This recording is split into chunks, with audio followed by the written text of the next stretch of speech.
Je pense qu'il est très heureux. Bonsoir Karim. On a vu un doublé, on a vu du beau football, on a vu un tour d'honneur et une Coupe du Monde qui se profile. C'est une soirée parfaite ce soir?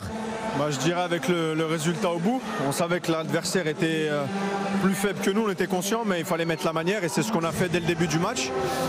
On a mis des buts, on n'a pas encaissé, on a vu du beau jeu.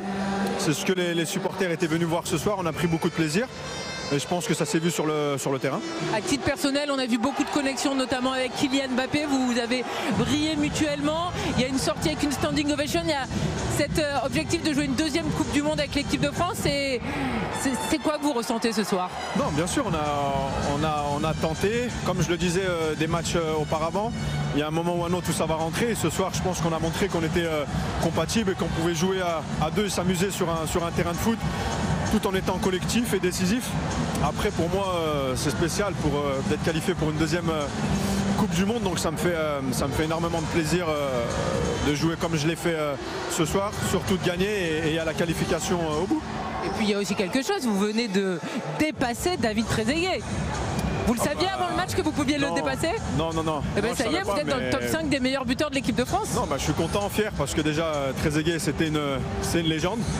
Et voilà, non, ça me fait plaisir. Mais le plus important, comme je le dis à chaque fois, c'est de gagner et de participer à la victoire. Merci beaucoup. Merci. Belle soirée. Félicitations. Mais je pense qu'il a évidemment gardé. Bonsoir Kylian, le ballon, il est dans le vestiaire, j'imagine? Non, il est déjà dans ma loge. Ah, il est déjà dans votre loge. Déjà. Kylian, l'homme du match, un quadruplé en bleu, une soirée parfaite parce qu'il y a la qualification au bout, mais il y a aussi la manière ce soir. On s'est régalé collectivement. Oui, bien sûr. Comme vous l'avez dit, le plus important, c'était vraiment la qualif. Voilà, on voulait se donner cette chance de défendre notre titre.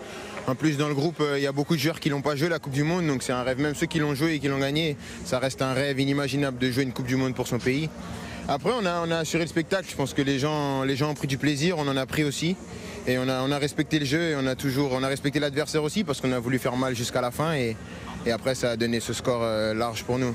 On a vu beaucoup de connexions entre Kingsley et vous, entre Karim et vous. On vous a même vu marquer de la tête et je crois même que le sélectionneur vous a un petit peu chambré parce que ça n'arrive pas souvent. Non, hier j'ai marqué de la tête à l'entraînement avec mon cache-cou et il criait à la chance. Donc c'est un coup du destin. C'est vrai que voilà, j'ai pas un grand jeu de tête, mais voilà, depuis cette année j'ai beaucoup progressé déjà. C'est pas encore un jeu de tête de haut niveau, mais ça commence à correspondre un peu plus à ce que je veux devenir. Donc voilà, je vais continuer à travailler pour en marquer d'autres. Cette deuxième Coupe du Monde avec ce sacre que vous devez essayer de conserver, c'est un rêve? Bien sûr, c'est un rêve, c'est un objectif, c'est tout. On va bien se préparer parce que voilà, c'est une chance unique d'avoir l'opportunité de jouer dans une équipe qui peut la gagner. Et il ne faut pas gâcher cette chance et il faut continuer à rêver parce que voilà, on veut aller là-bas pour gagner, bien sûr. Merci beaucoup Kylian, félicitations. Merci.